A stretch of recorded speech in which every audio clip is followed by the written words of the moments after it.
మీ కళ్ళద్దాలిక పక్కన పెట్టేయండి. ప్రతి కంటి సమస్యకి బెస్ట్ సొల్యూషన్ ఇస్తుంది American laser eye hospital. Hi hello నమస్తే, వెల్కమ్ టు సుమన్ టీవీ. నేను మీ సుకుమారి. మన తెలంగాణలో రేవంత్ రెడ్డి గారు హైడ్రా తీసుకురావడం మంచి పని అయింది. కానీ ప్రజలకి, సామాన్యులని వాళ్ళకి తెలియకుండా, వాళ్ళకి ఇంటిమేట్ చేయకుండా వాళ్ళ ఇళ్లను కూల్చివేయడం. సో ఒకవేళ కూల్చివేసిన తర్వాత అయినా వాళ్ళకి సరైన న్యాయం చేయకుండా వాళ్ళని అలా వదిలేయడం ఎంతవరకు కరెక్టు?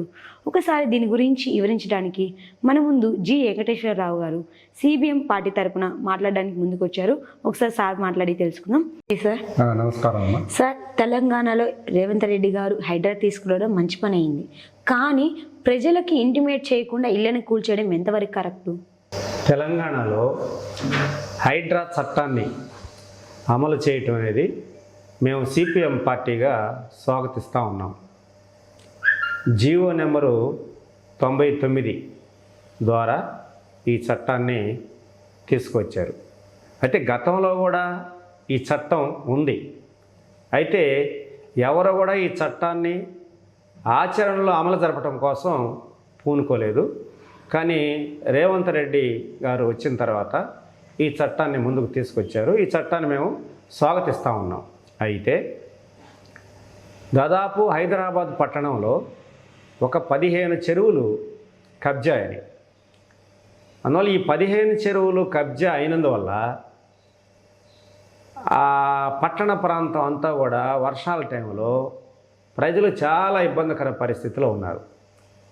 జనరల్గా చెరువుల్ని ఆక్రమించేది కానీ, ప్రభుత్వ భూముల్ని ఆక్రమించేది కానీ బాగా ధనవంతులుగా ఉన్నటువంటి వాళ్ళు, రాజకీయ పలుకుబడి గల వాళ్ళు మాత్రమే ఆక్రమిస్తారు, అంటే డబ్బున్నటువంటి వాళ్ళు.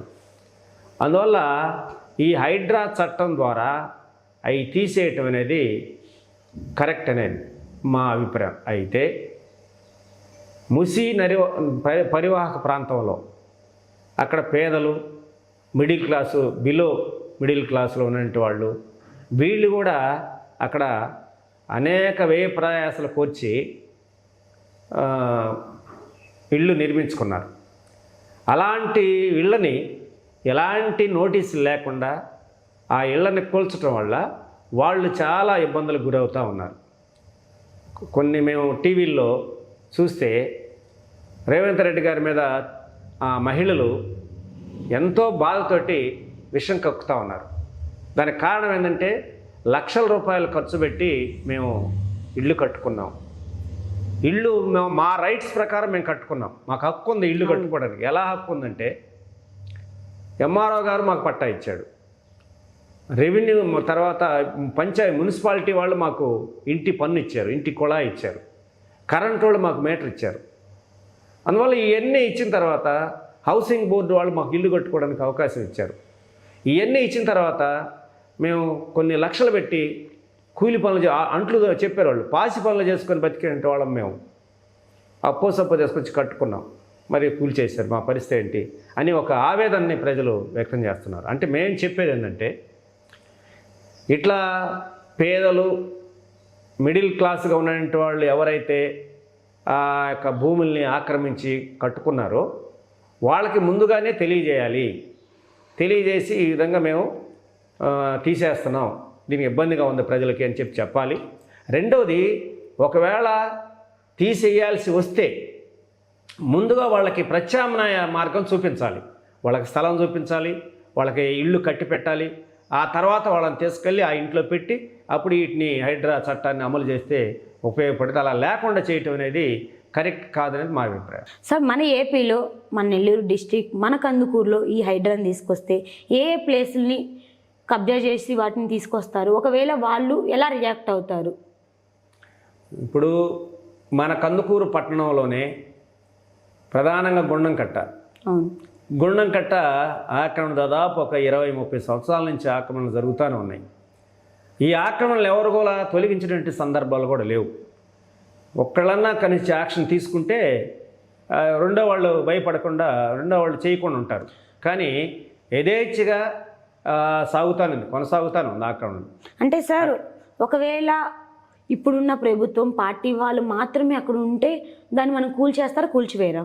ఇప్పుడు నాకు తెలిసి అసలు ఆ గుండంకట్ట జోలికి పోనే పోరనేది నాకున్న అభిప్రాయం. ఎందుకు సార్?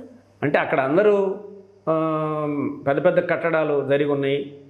రెండోది మీరన్నట్టు ఒకవేళ అక్కడ పార్టీ వాళ్ళు ఎక్కువ మంది ఉన్నారనుకోండి, మరి మన పార్టీ వాళ్ళని మనమే కూల్చుకుంటామా అనే పద్ధతుల్లో ఉంటుంది. అందువల్ల గుండం కట్ట జోలికి పోరు. అంటే ఓట్ల రాజకీయం కూడా. ఉదాహరణకి ఎందుకంటే నేను మొన్నసారి కూడా చెప్పాను, గుడ్లూరు మీరు వెళ్ళారు, గుడ్లూరు మెయిన్ బజార్ అనేది ఒకటి ఉంది.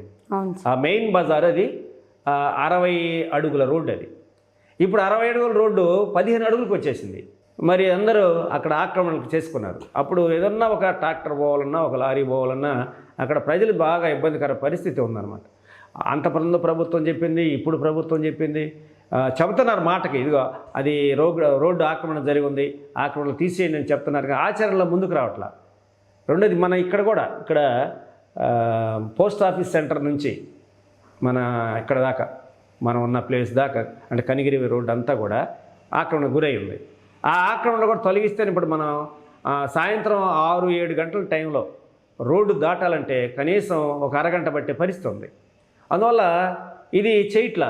ఆచరణ చెబుతున్నారు మేము చేస్తామని, ఆచరణకు వచ్చేసరికి అక్కడ ప్రజలు మన ఓట్లు పోతాయనో లేదా ఇంకొక రూపంలోనో అది చేస్తున్నారు తప్ప నిజంగా ప్రజల బాగోగులు వీటి కోసం ఏ రాజకీయ పార్టీలు కూడా పాలకవర్గ పార్టీలు లేవు అనేది మాకున్న అభిప్రాయం. సార్ మీరే ఎమ్మెల్యే అయి ఉంటే ఇలాంటివి చేసేవాళ్ళ? ఇలాంటి కబ్జాలు ఎవరైతే లేకపోతే నా పార్టీ కదా అక్కడ ఉంది, సో మీరు సేఫ్ అవుతారా? నా పార్టీ మేము ఎమ్మెల్యేలుగా ఎప్పుడు వస్తామో తెలియదు. అంటే నేను వ్యక్తిగతంగా నేనేం కాలేనులే.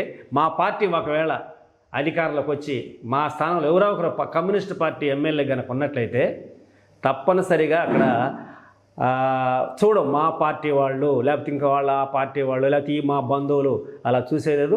మా యొక్క ప్రయోజనం అంతా ప్రజల ప్రయోజనమే, ప్రజల బాగోగులే మేము చూస్తాం. గ్యారెంటీగా మేము అధికారంలో ఉన్నప్పుడు అదే చేస్తాం. ఒకవేళ మీ ఇల్లు ఆ గుండం కట్ట దగ్గర ఉంటే కూల్ చేస్తారా లేకపోతే వెనకాడతారా? నేనే దగ్గరుండి మా ఇల్లు అయితే నేను దగ్గరుండి కొట్టేసేయని చెప్తా.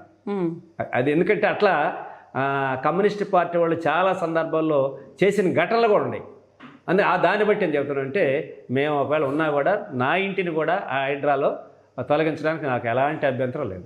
ఒకవేళ మీరే సీఎం అయి ఉంటే ఏపీలో ఎక్కడ ఆక్రమణలు చేస్తే ఆ అన్ని ప్లేసుల్ని మీరు అదే ఎవరైతే కబ్జా చేశారో వాళ్ళని మీరు తొలగిస్తారా లేకపోతే అరే నాకు ఓట్లు తగ్గుతాయి మళ్ళీ సో ఇబ్బంది అవుతుంది వీళ్ళందరూ నా పార్టీ వారు కదని చెప్పేసి మీరు కూడా సేఫ్ అవ్వచ్చు?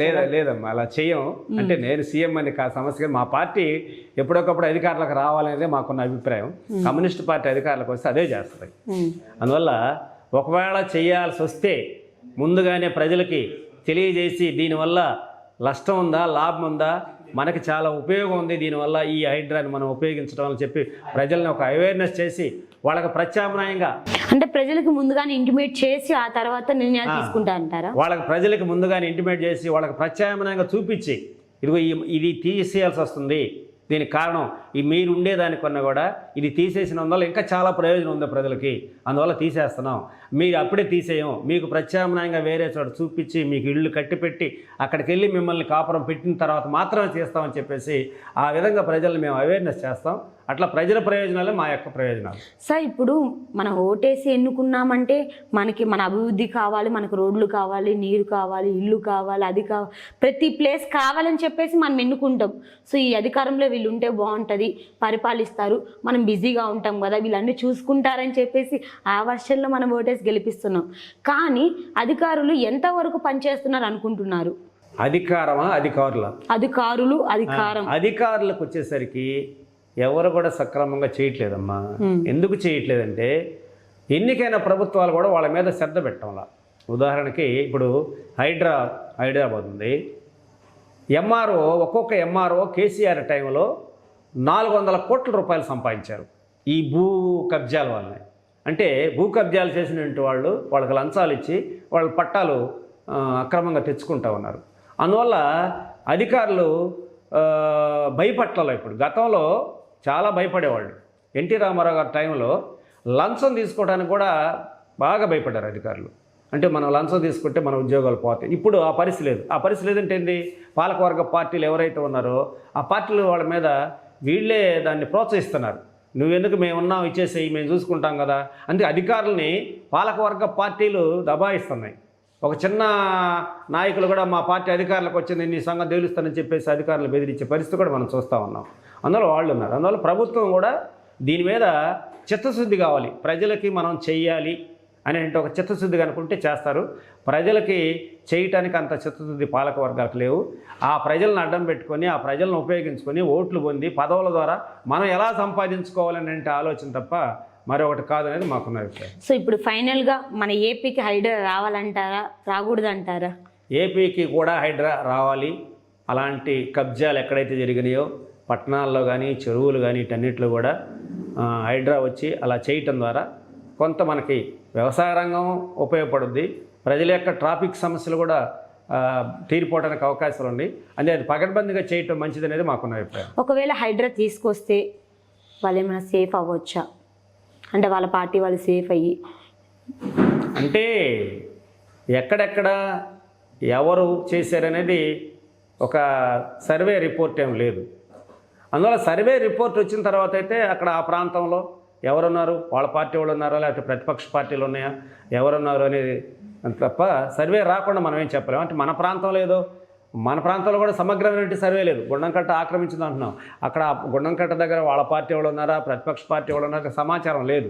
అందువల్ల ఎవరున్నా వాళ్ళ పార్టీ ఉన్నా ప్రతిపక్షం ఉన్నా లేకపోతే కమ్యూనిస్ట్ వాళ్ళు ఉన్నా ఎవరున్నా సరే ఈ ఆక్రమణలకు గురయ్యి దాని ఆక్రమణలో ప్రజలకి ఇబ్బంది కలుగుతుంది అనుకున్నప్పుడు తప్పనిసరిగా అలాంటిది అమలు జరపటమే మంచిదనేది మాకున్నది. ఇంకెందుకు చూస్తూ ఉండండి మరిన్ని వీడియోస్ కోసం సుమన్ టీవీ కందుకూరు. మీ బిజినెస్ ఏదైనా మీ ఊర్లో ప్రమోషన్ చేయాలంటే అది సుమన్ టీవీతోనే సాధ్యం. ఇప్పుడే సంప్రదించండి.